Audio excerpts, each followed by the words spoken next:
آپ south Asia میں چلے جائیں تو بڑے مذاہب میں بدھزم اور ہندوازم ہے.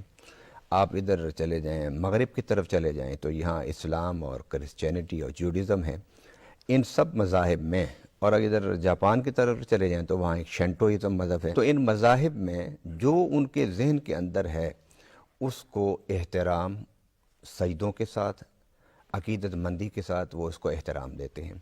اور تیسری چیز، اگر آپ مذاہب کو سامنے رکھیں تو تیسری چیز اس میں آ جاتی ہے چند رسم و رواج. ٹھیک. مثلا ہر مذہب میں جب بچہ پیدا ہوتا ہے تو کچھ نہ کچھ کیا جاتا ہے. بالکل ٹھیک. کرسچینٹی میں کیا کیا جاتا ہے وہ ان کی کتابوں میں موجود ہے. ہندوازم میں کیا کیا جاتا ہے وہ بھی موجود ہے. بالکل ٹھیک. بدھزم میں کیا کیا جاتا ہے وہ بھی موجود ہے. اور مسلمان کیا کرتے ہیں وہ آپ کو ہمیں پتہ ہے. تو پیدا ہونے کے بعد سے مرنے تک اس کے دوران کچھ رسم و رواج ہیں. مطلب پیدا ہوئے تو کوئی گٹی دیتا ہے، کوئی عقیقہ کرتا ہے، کوئی پانی میں ڈبکیاں دیتا ہے. اور اس کے بعد پھر شادی، زندگی کے جب درمیان میں ایک انسان کی زندگی کا عروج ہوتا ہے شباب کا، اس وقت اس کے رسم جو ادا کی جاتی ہے وہ شادی کی. اور پھر اینڈ پر مرنے پر جی. ہمارے ہاں اسلام میں اسے غسل دیا جاتا ہے، اسے کفن دیا جاتا ہے، اسے دفن کیا جاتا ہے. کرسچینٹی میں، جوڈازم میں بھی اسی طریقے سے ہے. لیکن ہندوازم میں اور بدھزم میں اس سے تھوڑا سا مختلف ہے. یعنی چند رسم و رواج، یہ یعنی ٹوٹل جو مذہب کا دائرہ ہے وہ ان تین باتوں کے ارد گرد گھومتا ہے. ٹھیک. اس لیے رب العالمین نے جب قرآن میں بات کی اسلام کی تو اسے مذہب نہیں کہا، بلکہ فرمایا ان الدین عند اللہ الاسلام، کہ اللہ کے نزدیک جو دین ہے وہ اسلام ہے. اسلام کہا رب العالمین نے، اور دین اللہ کہا. جس طرح اذا جاء نصر اللہ والفتح ورأیت الناس یدخلون فی دین اللہ افواجا. اللہ کا دین کہا، اللہ کا نظام کہا، اسلام کہا. گویا اگر آپ مذاہب عالم کے تناظر میں رکھ کے مذہب کے لفظ پر غور کریں گے تو وہ ان تین چیزوں کا مجموعہ ثابت ہوتا ہے. ٹھیک. مگر یہ تین چیزیں بھی اسلام میں موجود ہیں، لیکن اسلام صرف یہ نہیں ہے. ان تین چیزوں کے علاوہ اسلام ایک نظام ہے. کیونکہ قرآن پاک میں رب العالمین نے فرمایا هو الذی ارسل رسولہ بالہدی ودین الحق لیظہرہ علی الدین کلہ. اے میرے پیارے حبیب صلی اللہ علیہ وسلم، اللہ نے آپ کو بھیجا دین کے ساتھ. رسول ہیں آپ اور ایک دین لے کر آئیں، اور آپ کی ساری جدوجہد، مکہ دور کی جدوجہد، مدنی دور کی جدوجہد اس لیے لیظہرہ علی الدین کلہ کہ آپ ادیان عالم، اس سے وہ مذاہب نہیں، ادیان عالم دنیا کے قوانین. ٹھیک. جب نبی پاک صلی اللہ علیہ وسلم نے اعلان نبوت فرمایا تو وہاں پر دو بڑی ثقافتیں تھیں. ایک روما کی ثقافت تھی، ایک پرشین ثقافت تھی. اور وہ ایک نظام تھے ان دونوں کے، یا یوں کہہ لیجئے وہ اس وقت کی سپر پاورز تھیں. ٹھیک. تو ریاست جو ہے وہ کسی نہ کسی نظام کے تحت چلتی ہے. بالکل ٹھیک. اس نظام کے اندر ایک مذہب ایک بڑا عنصر ہوتا ہے. جس طرح آپ نے اپنے انٹرویو میں کہا کہ نظام جو ہوتا ہے، قانون وہ انسان کے جسم پر حکومت کرتا ہے، اور مذہب جو ہے وہ انسان کے دل اور دماغ پر حکومت کرتا ہے. اور جو بات دل اور دماغ میں ہوتی ہے وہ زیادہ مؤثر اور زیادہ طاقتور ہوتی ہے. آج اس دور میں جب ہمارے ہی بعض تجزیہ نگار اور بعض سوچنے والے لوگ کہتے ہیں کہ اسلام جو ہے وہ اس وقت مؤثر ہے اور باقی جو ادیان ہیں ان کا اثر ختم ہو گیا ہے، جبکہ ایسا نہیں ہے. جب آپ کسی چیز کو، کسی نظریے کو مذہب کہہ رہے ہیں تو پھر اس کا اثر نہیں ختم ہو سکتا. بالکل ٹھیک. باقی رہی یہ بات کہ دنیا میں ایک یہ فینامنا پھیل رہا ہے کہ لوگ مذہب سے تھوڑا سا اپنے آپ کو الگ کر کے اب سوچنا شروع کیا. بالکل. میں نے بے شمار سفر دوران ہوائی جہاز میں، ایئرپورٹس پر جب باتیں کی ہیں نوجوانوں کے ساتھ، تو بات کرتے ہی وہ یہ کہتے ہیں جی ہمارا کوئی مذہب نہیں ہے. لیکن جب تھوڑی دیر کے بعد بات چلتی ہے تو پھر مذہب نکل آتا ہے. بالکل. لہذا انسان کو جو ماں کی گود میں، باپ کی آغوش میں جو نظریات فیڈ کیے جاتے ہیں اس سے انسان جو ہے وہ نجات نہیں حاصل کر سکتا. علامہ صاحب، آپ نے نوجوانوں کی بات کی. نوجوانوں کے ہاں ایک مسکنسیپشن ہے کہ شاید مذہب جو ہے وہ ترقی میں حائل ہے. آخر یہ سوچ ان کے ذہن میں کیوں آتی ہے اور اس کا کاؤنٹر آرگومنٹ کیا ہے؟ اگر آپ اس کو اسلام سے ہم پہلے پر لے آتے ہیں. جی بالکل. اسلام سے پہلے دنیا پر پاپائیت کا نظام تھا. جی. اور جب پاپائیت کا نظام ٹوٹا، اور وہ ٹوٹا اس وقت کہ جب فلسفہ سائنس کی طرف سفر کر رہا تھا. جی. جب مشاہدات ایک تجربات کی لیبارٹریز میں مراحل سے گزر رہے تھے، تو اس وقت جب علم، عقل، فکر، سائنس کا شکل اور روپ دھار رہی تھی، تو اس وقت یورپ میں ایک بغاوت، بالکل بیداری آپ کہہ لیں، بغاوت کہہ لیں، اس کی یہ فضا پیدا ہوئی۔ ٹھیک، اس کا سب سے زیادہ جو نقصان ہوا وہ نظام پاپائیت کے نظام کو ہوا۔ ٹھیک ہے، جب پاپائیت کے نظام کو ہوا تو آہستہ آہستہ جو یورپ تھا وہ اس نظام سے باہر نکلتا گیا، ٹھیک ہے، اور وہ ممالک یورپ میں کہ جو سب سے پہلے اس پاپائیت کے نظام سے باہر نکلے، وہ آج دنیا کی ترقی یافتہ ممالک ہیں۔ مثلا سکینڈینیویا کنٹریز ہیں، وہ یورپ میں سب سے زیادہ مالدار اور زیادہ پرامن اور زیادہ ترقی یافتہ ہیں۔ اس کے بعد آپ آ جائیں یورپی یونین جو بنی وہ جرمن اور فرانس نے بنائی، وہ بھی۔ آپ یورپ سے اترتے آئیے، جنوب کی طرف چلتے آئیے، تو آپ کو جو ممالک یورپ کے ملتے ہیں وہ بہت غریب ہیں ابھی تک۔ ٹھیک، اس کی وجہ ہسٹری میں موجود ہے۔ یہ اس لیے نہیں کہ میں مسلمان ہوں تو میں یہ بات کر رہا ہوں، یہ ایک ہسٹوریکل حقیقت ہے، ایک تاریخی حقیقت ہے کہ جو ملک پاپائیت کے اس نظام سے دیر سے باہر آئے وہ اسی حساب سے ترقی میں پیچھے ہیں۔ لہٰذا جب انسان انسانی سوچوں پر چلتا ہے تو وہ ایک دور میں تو ترقی کرتا ہے، لیکن اس کے بعد پھر اس کی ترقی تنزلی میں تبدیل ہونا شروع ہو جاتی ہے۔ مگر اسلام ایک مذہب نہیں۔ اگر نوجوان مسلم یہ کہتے ہیں کہ مذہب جو ہے وہ پسماندگی کا سبب ہے، تو میں یہ کہوں گا کہ ان نوجوانوں نے اسلام کو قرآن سے اور حدیث سے سمجھا ہی نہیں ہے۔ ٹھیک، اس لیے کہ اسلام ایک دین ہے، اور اگر آپ اس کو تحقیق کے ساتھ، توجہ کے ساتھ اگر آپ اس کا مشاہدہ کریں تو آپ کو پتہ چلے گا کہ قرآن وہ عروج کا بنیاد رکھتا ہے کہ جو دنیا کا کوئی مذہب نہیں رکھ سکا۔ مثلا ایک ہی آیت آپ دیکھ لیجئے کہ رب العالمین نے جب حضرت آدم علیہ السلام کو پیدا کیا تو اس کے بعد حکم فرمایا ہے کہ اسجدوا لآدم، کہ سارے ملائکہ آدم کو سجدہ کریں، تو فسجد الملائکۃ کلھم اجمعون، تو سارے ملائکہ نے سجدہ کر دیا۔ اب کائنات کی سب سے بڑی طاقتور قوت، کائنات میں سب سے بڑی مخلوق وہ ملائکہ ہیں، اور احادیث مبارکہ میں ہے کہ نبی پاک صلی اللہ علیہ وسلم کے پاس طائف میں فرشتہ آیا تھا، اس نے کہا رسول اگر حکم دیں تو میں ساری ایک بستی، طائف کی پوری بستی کو ایک پر اٹھا کے اوندھے منہ گرا دوں۔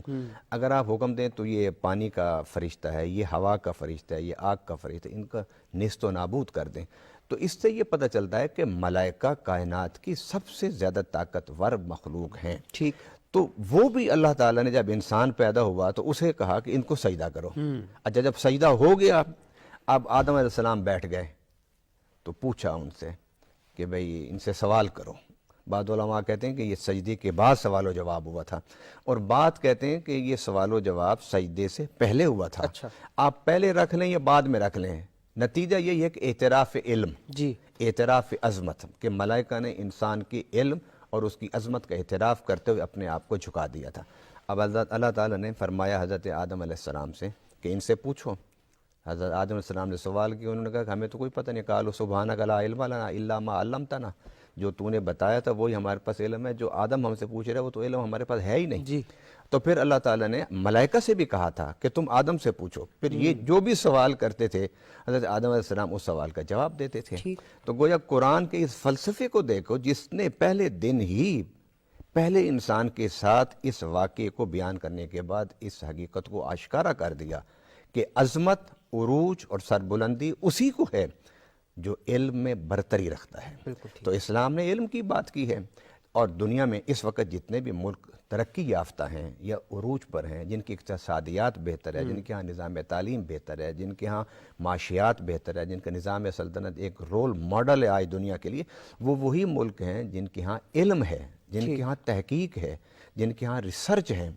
تو اسلام کو سامنے رکھ کے کوئی مسلمان نوجوان اگر یہ کہتا ہے کہ مذہب پسماندگی کی طرف لے جاتا ہے، یا مذہب جو ہے وہ دنیا میں پیچھے چھوڑ دیتا ہے انسان کو، مذہب ترقی نہیں کرنے دیتا، تو میں سمجھتا ہوں اس نے قرآن سے نہیں پڑھا۔ وہ بیان تو صاحب گفتگو کا سلسلہ ہم یہیں سے آگے شروع کریں گے۔ ناظرین حاضر ہوتے ہیں ایک وقفے کے بعد، ہمارے ساتھ رہیے۔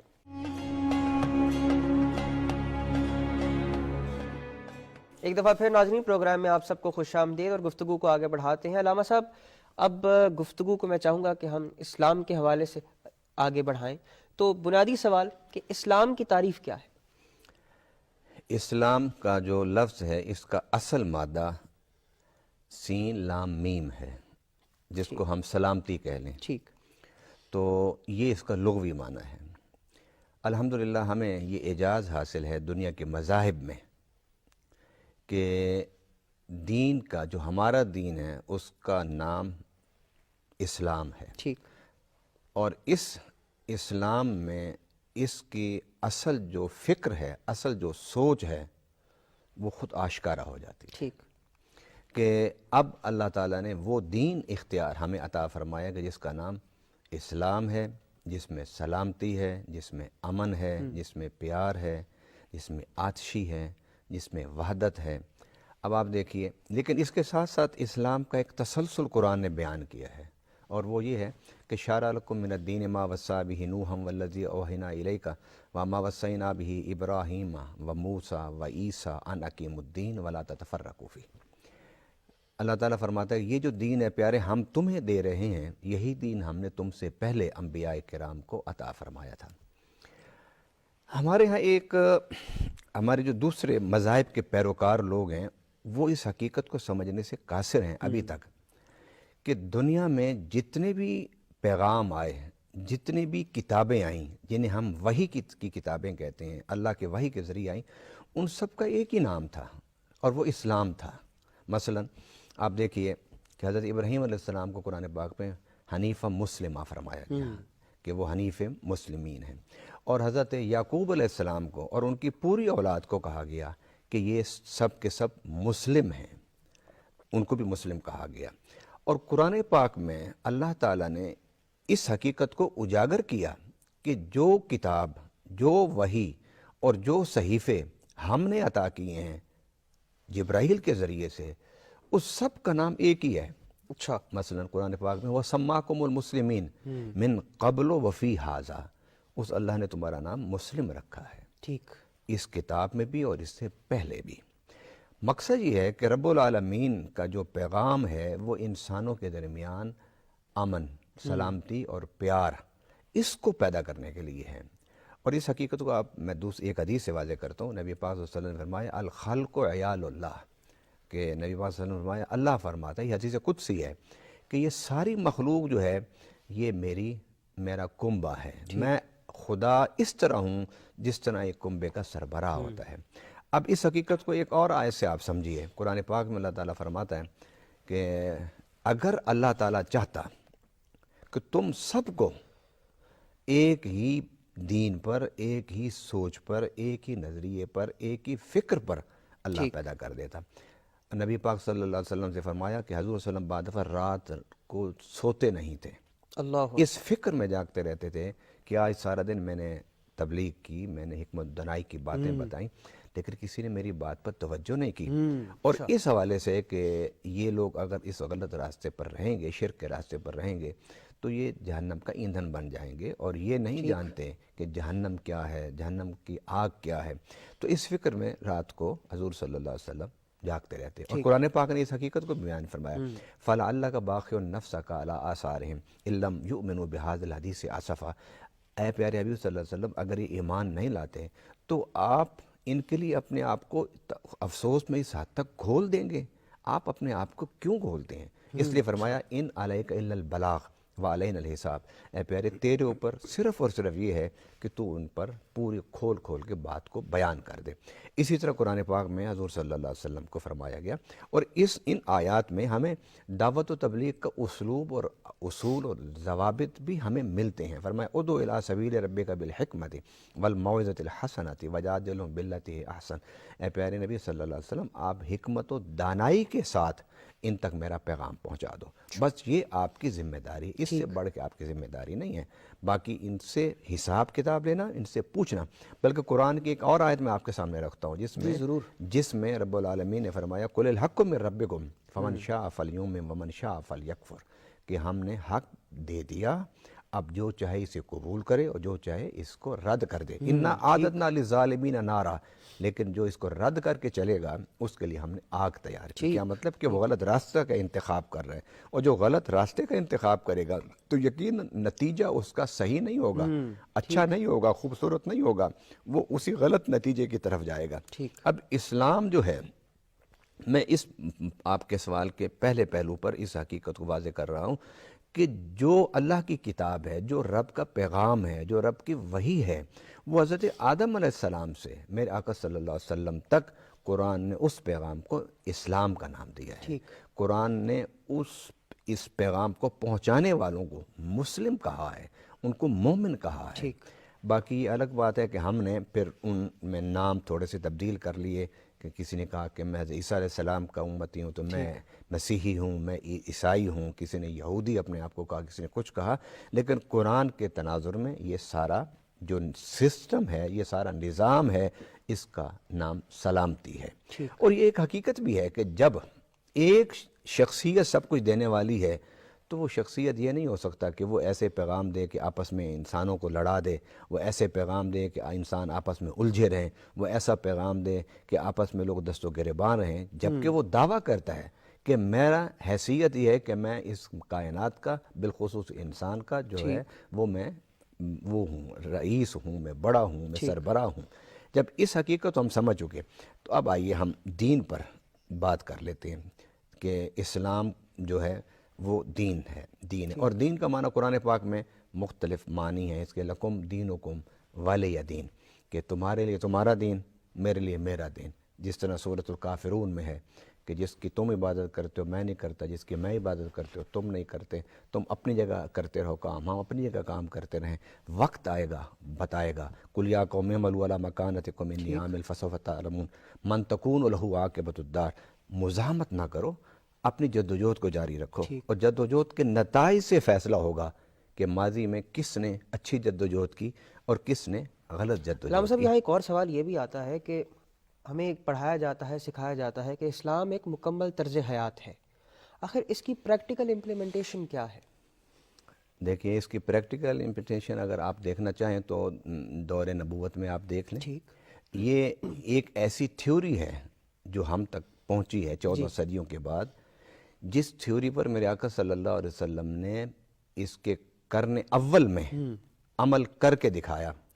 مثلا اسلام جب اللہ تعالیٰ نے ہمیں عطا فرمایا تو اس وقت اللہ تعالیٰ نے اور اس کے پیارے حبیب صلی اللہ علیہ وسلم نے جو جدوجہد کا آغاز کیا، آپ اس کی اسٹریٹجی کو دیکھ لیں کہ مکی دور کی جتنی بھی قرآنی آیات ہیں یا قرآنی صورتیں ہیں، اس میں انسان کے فکر کو تعمیر کیا گیا. اور جب مدینہ میں آئے تو جب ایک اللہ تعالیٰ نے ایک جماعت تیار کر لی، پھر جب مدینہ میں آئے تو وہاں میثاق مدینہ ہوا، اور میثاق مدینہ کے بعد ایک اسلامی ریاست کا قیام ہوا. اگر اسلام میں انفرادیت، ایک انسان پہلے ایک فرد ہوتا ہے، پھر وہ خاندان بنتا ہے، پھر قبائل بنتے ہیں، پھر قبائل کے بعد ملک بنتا ہے. قبائلی نظام سے اس علاقے میں جب ترقی ہوئی تو ایک نظام کی صورت میں ایک ریاست قائم ہوئی.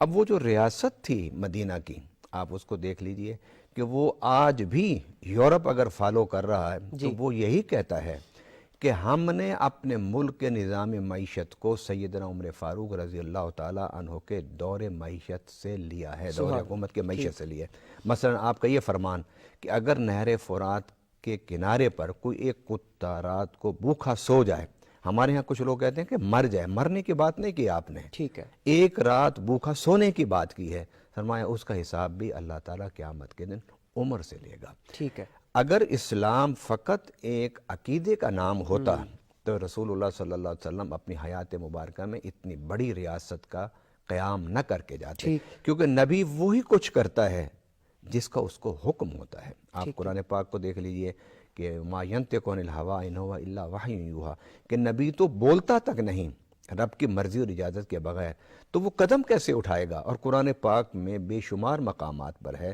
کہ میرا نبی صلی اللہ علیہ وسلم اتباع کرتا ہے اس کی، جو میں اس کی طرف وہی کرتا ہوں. تو ایک ریاست کا قیام اگر دین اسلام کے مزاج کے مطابق نہ ہوتا تو کبھی بھی حضور صلی اللہ علیہ وسلم ایک ریاست کو قائم نہ کرتے. پھر آپ دیکھیں اس ریاست کو قائم کرنے کے بعد اس ریاست کو بچانے کے لیے، اس کے استحکام کے لیے، اس کے تحفظ کے لیے حضور صلی اللہ علیہ وسلم نے 28 تو وہ جنگیں جس میں خود حضور تشریف لے گئے. ٹھیک. یہ الگ بات ہے کہ یہ جنگیں جو حضور صلی اللہ علیہ وسلم نے کی یہ دفاعی جنگیں تھیں، یہ جارحیت والی جنگیں تھیں. ساری دنیا اس بات کو تسلیم کرتی ہے رسول اللہ صلی اللہ علیہ وسلم نے کوئی جارح جنگ نہیں کی. حضور صلی اللہ علیہ وسلم کی ساری جنگیں دفاعی جنگیں تھیں کہ آپ پر اٹیک کیا گیا، آپ نے اس کا دفاع کیا. اب اتنی بڑی ایک جدوجہد جو 11 سال کے دور پر محیط ہے، اور وہ اسی لیے تھی کہ ایک ریاست کو بنایا جائے، ایک ریاست قائم کی جائے جس میں ایک نظام عادلانہ ہو، جس میں معیشت ہو، جس میں معاشرت ہو، جس میں ایک اچھے اخلاق والا ہو تعلیم. اب آپ دیکھیے جب بدر کے میدان میں جو لوگ قید ہوئے تھے تو حضور صلی اللہ علیہ وسلم نے ان سے فدیہ لیا تھا، اور فدیہ 4000 درہم تھا. اور جن کے پاس یہ نہیں تھا ان کو رسول اللہ صلی اللہ علیہ وسلم نے کیا فرمایا تھا کہ تم مدینہ کے 10 بچوں کو تعلیم دے دو. آپ جانتے تھے کہ کسی بھی ریاست کی مضبوط بنیادوں پر قائم کرنے کے لیے ضروری ہے کہ وہاں ایک بہتر نظام تعلیم ہونا چاہیے. اسلام میں عقیدہ بھی ہے، مکی دور میں عقائد پر بات ہوئی. آپ سورہ فاتحہ کو شروع کر لیں، سورہ فاتحہ میں اللہ کا تصور ہے، توحید کا تصور ہے، مرنے کے بعد اٹھنے کا تصور ہے، اٹھ کے پھر حساب و کتاب دینے کا تصور ہے، پھر اس کے بعد جنت کا تصور ہے، پھر جہنم کا تصور ہے، پھر وہاں میزان، ایک میدان حشر میں عدل کا ایک حساب و کتاب کا سارا تصور ہے.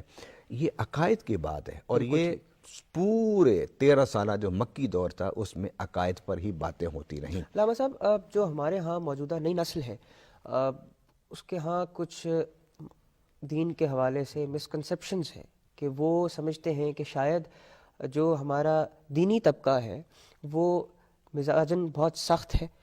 اس سختی کو دیکھتے ہوئے وہ پھر اس طبقے سے استفادہ حاصل کرنے کے بجائے استفادہ نہیں کرتے بلکہ ان سے دور بھاگتے ہیں، اور پھر وہ ایسے ٹریک کا انتخاب کر لیتے ہیں جو ان کے لیے ٹھیک نہیں ہوتا، کیونکہ ان کو دراصل صحیح ڈائریکشن کی تو ضرورت ہوتی ہے. موجودہ دور میں جو اتنا تیز رفتار دور ہے، اسلام انسان کا ہاتھ کیسے تھامتا ہے، اور بالخصوص نوجوان نسل کو اسلام کی جانب راغب کرنے کا کیا طریقہ کار بتاتا ہے؟ دیکھیے بات یہ ہے کہ آپ کے سوال کا پہلا حصہ یہ کہ ہماری نوجوان نسل مذہب سے، اسلام سے، دین سے دور ہیں. اس کی سب سے بڑی وجہ یہ ہے کہ ہم جس انداز سے مذہب کی تعبیر اور توجیہ اور وضاحت کر رہے ہیں شاید وہ عقلیت پر مبنی نہیں ہے، وہ دلائل پر مبنی نہیں ہے، جس کی وجہ یہ ہے کہ معاشرہ ایک اور رخ پر جا رہا ہے اور ہماری جو تبلیغ کا اسلوب اور انداز ہے وہ دوسری رخ پر جا رہا ہے. اب دوسری طرف ہم آتے ہیں کہ اسلام، ہمارا موضوع ہے اسلام اور عصر حاضر. اس کا مطلب یہ ہے کہ اسلام 14 صدیوں پہلے جس طرح انسان کی رہنمائی کر رہا تھا اور 14 صدیوں سے کرتا آیا ہے اور آج بھی وہ کر سکتا ہے، اور قیامت تک اسلام انسانیت کی رہنمائی کے لیے اسی طرح مفید اور مؤثر ہوگا جس طرح پہلے تھا. اب اس کا تعین کرنا ہوگا کہ ہمیں کس انداز سے اسلام کو ہر دور کے لیے قابل قبول بنانا ہے. بالکل. اس کے لیے علماء کرام نے مختلف باتیں لکھی ہیں، اس میں سے ایک بات میں کر دیتا ہوں. اس حقیقت کو ذہن میں رکھیے کہ اسلام جو ہے وہ عقل، فکر اور دلائل پر مبنی ایک مذہب ہے، ایک دین ہے، ایک سوچ ہے، ایک نظریہ ہے. لیکن میں اسے اس انداز میں کہتا ہوں کہ لیکن اس کی وضاحت اور اس کی تبلیغ اور اس کی دعوت شاید ان لوگوں کے ہاتھ میں آ گئی ہے کہ جنہیں علوم عصریہ پر عبور نہیں ہے، جن کے پاس وین کی کمی ہے، جس کا نتیجہ یہ ہے کہ وہ جب ممبر پر بیٹھتے ہیں، ارشاد اور دعوت کا کام کرتے ہیں تو وہ ایک بڑے ہی محدود انداز میں اسلام کو پیش کرتے ہیں، جس سے ہمارے نوجوان کے ذہن میں یہ بات ابھرتی ہے کہ یہ جو شخصیات اسلام کو پیش کر رہے ہیں یہ وہ اوریجنل وہ اسلام نہیں ہے کہ جو اوریجنل اسلام نبی پاک صلی اللہ علیہ وسلم نے پیش کیا تھا، صحابہ کرام نے پیش کیا تھا اور اسے قائم اور نافذ کر کے دکھایا تھا. یہ جو میں یہ نہیں سمجھتا کہ کوئی مسلمان کلمہ پڑھے اور وہ اسلام سے پھر دور رہے. اس کے دور رہنے کی یا اس کی غلط فہمیوں کا شکار رہنے کی وجہ یہ ہے کہ اسلام کو جو پیش کرنے کا طریقہ ہے شاید اس میں درستگی کی ضرورت ہے. اچھا اسلام کو پیش کرنے کے لیے جو اسلوب ہے اس میں دلائل ہونے چاہیے. اسلام کو پیش کرنے کا جو اسلوب ہے اس میں برہان ہونی چاہیے. اسلام کو پیش کرنے کا جو اسلوب ہے اس میں وسعت نظر ہونی چاہیے. اسلام کو پیش کرنے کا جو اسلوب ہے اس میں قرآن پاک کو بنیاد اور اصول بنا کے اس کو پیش کرنا چاہیے. مثلا ابھی آپ نے ایک سوال شروع میں کیا تھا کہ مذہب سے وابستہ لوگ وہ دنیا میں بظاہر کامیاب نظر نہیں آتے. اب اسی کو آپ دیکھ لیں, اسی میں اس سوال کی بھی وضاحت کر دوں گا. ہمارے ہاں دنیا کے ہر مقصد کی کامیابی کے لیے ہمارے ہاں یہ کہا جاتا ہے کہ آپ اگر نماز نہیں پڑھتے تو آپ ناکام ہوں گے. آپ اگر نماز روزہ نہیں رکھتے تو آپ دنیا میں بھی ناکام ہو جائیں گے. آپ اگر حج نہیں کرتے تو آپ کی دنیاوی جو ترقی ہے وہ رک جائے گی. اب اس قسم کی جب ہم بات کریں گے تو نوجوان یہ پوچھتا ہے کہ جن لوگوں جس قوموں نے ترقی کی ہے وہ تو ان میں سے کوئی عمل نہیں کرتی. بالکل ٹھیک. تو پھر ہماری جو گفتگو ہے اس میں لاجک ختم ہو جاتی ہے, اس میں دلیل نہیں رہتی, اس میں عقلیت نہیں رہتی. اب اسی ایک بات کو, کیونکہ اب دنیا جو ہے وہ گلوبل ویلیج, بلکہ گلوبل ویلیج سے بھی آپ آگے کہہ لیجئے گلوبل ہٹ بن چکی ہے. آج صبح بندہ پاکستان بیٹھا ہے, شام کو امریکہ بیٹھا ہوتا ہے, اگلے دن یورپ بیٹھا ہوتا ہے, نہیں جا سکتا تو وہ ٹی وی پر مواصلات پر ساری چیزیں دیکھ رہا ہے. وہ کہتے ہیں کہ یار وہاں تو یہ چیزیں نہیں ہیں, تو پھر وہ لوگ کیسے ترقی کر گئے. یہاں میں اپنے نوجوانوں سے کہوں گا کہ یہ جو عبادات کا چیپٹر ہے یہ اللہ تعالیٰ نے انسان کی دنیا کی بہتری اور برکت تو ہے اس میں, لیکن اصل اس میں جو بہتری اور برکت و نجات ہے وہ قبر کی ہے, وہ آخرت کی ہے. باقی رہی دنیا کی ترقی کے لیے جو اصول اور جو ضوابط ہیں آپ اسے قرآن میں پڑھ لیجئے. قرآن پاک میں رب العالمین نے بڑے واضح الفاظ میں فرمائے الم ترو ان اللہ سخر لکم ما فی السماوات و ما فی الارض واسبغ علیکم نعمہ ظاہرۃ و باطنہ. کیا تم نے نہیں دیکھا کہ اللہ تعالیٰ نے تمہارے لیے مسخر کر دیا, تمہارے تابع کر دیا جو کچھ آسمانوں میں ہے اور جو کچھ زمین میں ہے. اور جب تم اس تسخیر کے راستے پر چلو گے تو ہم تمہیں نعمتیں دیں گے نہیں بلکہ فرمایا انڈیلیں گے. مثلا اب بالٹی ہے, اس میں آپ مگا لے کے پانی اپنے اوپر ڈالتے ہیں, یہ ہے ایک ایک مگا ڈالنا. ایک یہ کہ آپ بالٹی اٹھا کے اپنے اوپر انڈیل لیتے ہیں. تو رب العالمین کہتے ہیں کہ سورہ لقمان میں کہ میں نے تمہیں تسخیر کا راستہ تمہارے لیے آسان کر دیا. اور ساری کائنات, اب پہاڑ میں بڑی طاقت ہے, انسان اس کے سامنے اس کی کیا حیثیت ہے, چھوٹا سا 5-6 فٹ کا قد ہے انسان کا, لیکن انسان کے اس جسم میں جو اللہ نے عقل رکھ دی ہے وہ عقل ان پہاڑوں کو مسخر کر دے گا. ناظرین گفتگو کا سلسلہ آگے یہیں سے بڑھائیں گے. حاضر ہوتے ہیں ایک چھوٹے سے بریک کے بعد, ہمارے ساتھ رہیے.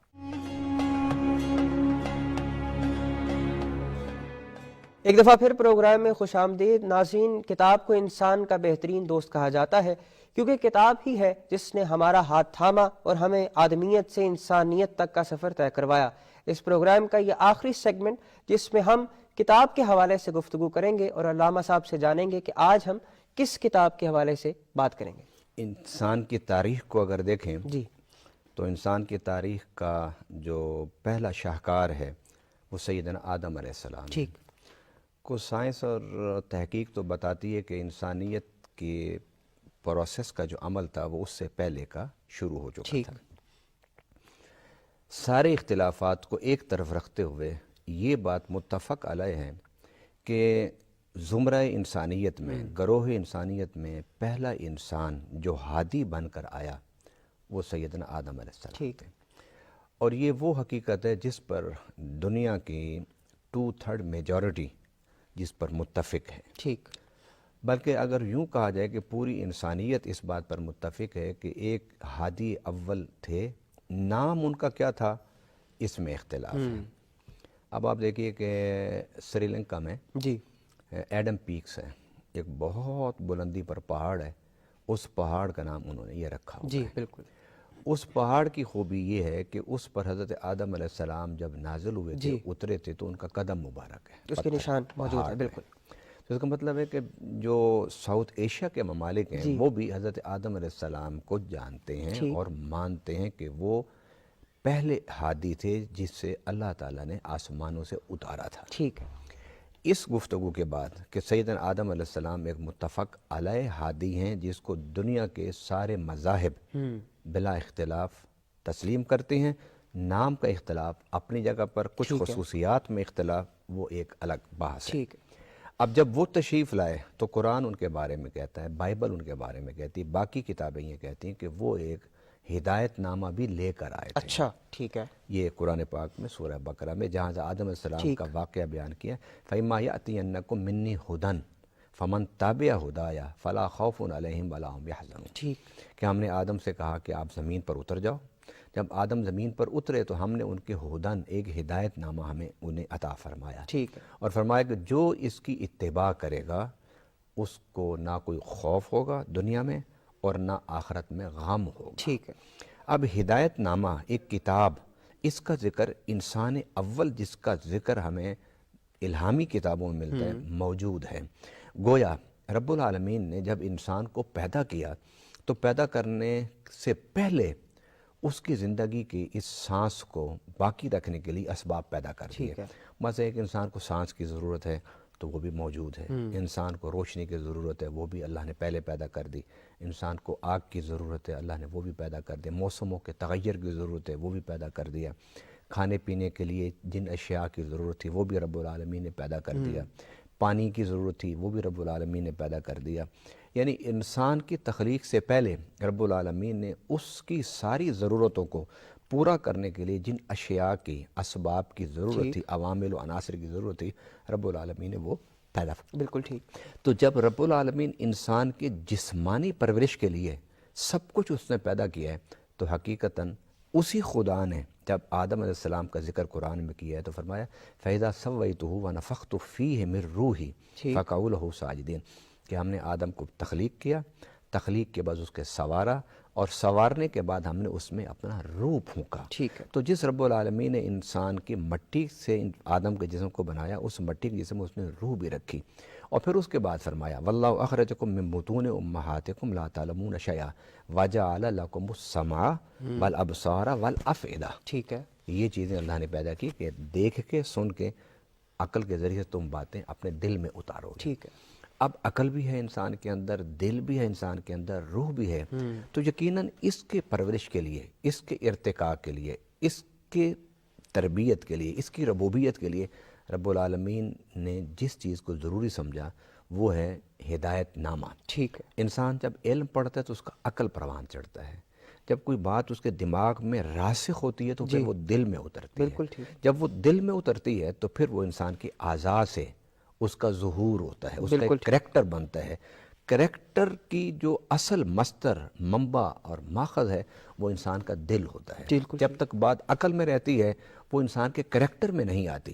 کریکٹر سازی جو ہے، کردار سازی، وہ کرتا ہے انسان کا دل۔ اب اللہ تعالیٰ نے اس کے لیے علم عطا فرمایا، اس کے لیے وحی عطا فرمائی، اس کے لیے کتاب عطا فرمائی جسے ہم کتاب ہدایت۔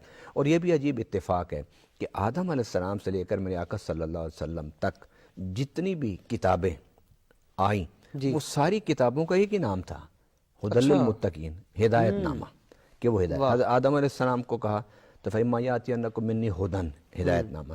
میرے آقا صلی اللہ علیہ وسلم کو کہا کہ الف لام میم ذالک الکتاب لا ریب فیہ ھدی للمتقین، بالکل یہ ہدایت ہے۔ مثلا ایک انسان ایک چیز بناتا ہے تو بنانے کے بعد اس کو استعمال کا طریقہ بتاتا ہے اور ساتھ ایک کتابچہ رکھ دیتا ہے کہ تم نے اس چیز کو استعمال کرنا ہے، تو اس کے بنانے والے نے اس کو استعمال کرنے کا طریقہ بتایا۔ اگر آپ اس کے مطابق اسے استعمال کریں گے تو یہ چیز زیادہ وقت چلے گی اور بہتر طریقے سے چلے گی۔ اسی طریقے سے رب العالمین نے جب انسان کو بنایا تو بنانے کے بعد اس کو بہتر طریقے سے چلانے کے لیے، بہتر انسان کی زندگی میں تین پہلو، اور اسی کو اقبال نے بیان کیا ہے کہ ایک انسان کے مٹی کا جسم ہے، ایک انسان کا روح کا جسم ہے، ایک انسان کے عقل اور دل کا جسم ہے۔ یہ تین جسم ہیں، ایک جسم کو جسم کثیف آپ کہہ لیں، ایک جسم کو آپ جسم لطیف کہہ لیں۔ تو اب یہ ہو نہیں سکتا کہ رب العالمین انسان کو بھیجتا اور ہادی نہ بھیجتا اور کتاب ہدایت نہ بھیجتا۔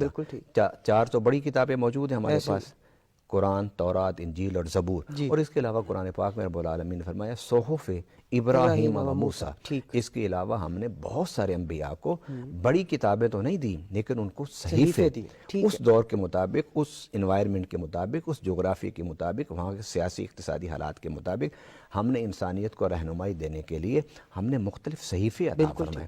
لہٰذا آج کے اس وقت میں جو ہم نے موضوع شروع کیا وہ یہ ہے کہ ایک تو ہدایت اللہ تعالیٰ نے کتاب ہدایت روز اول سے انسان کو عطا فرمائی ہے، اور یہ جو انسان چلتے چلتے آج اس مقام پر پہنچا ہے کہ وہ ستاروں پر کمند ڈال رہا ہے، مریخ پر جا رہا ہے، پہاڑوں پر اس نے قابو کر لیا ہے، یہ کمپیوٹر سائنس آ گئی ہے، یہ مواصلات کا ایک نیا ذریعہ علم ایجاد ہو گئے، یہ ساری چیزیں جو ہیں یہ انسان کے دور شباب کی ہیں، دور شباب کی یہ چیزیں، لیکن پہلے دن سے انسان کو انگلی پکڑ کے چلنے کا طریقہ سے جو سکھایا ہے وہ رب کی کتاب نے، اور آج بھی قرآن میں جو حقیقتیں قرآن میں اللہ تعالیٰ نے بیان کر دی ہیں وہ وہی حقیقتیں جو ہر دور کو اپنے ساتھ لے کر چلیں گی، اور وہ کیسے چلیں گی وہ انشاءاللہ ہم بتاتے رہیں گے۔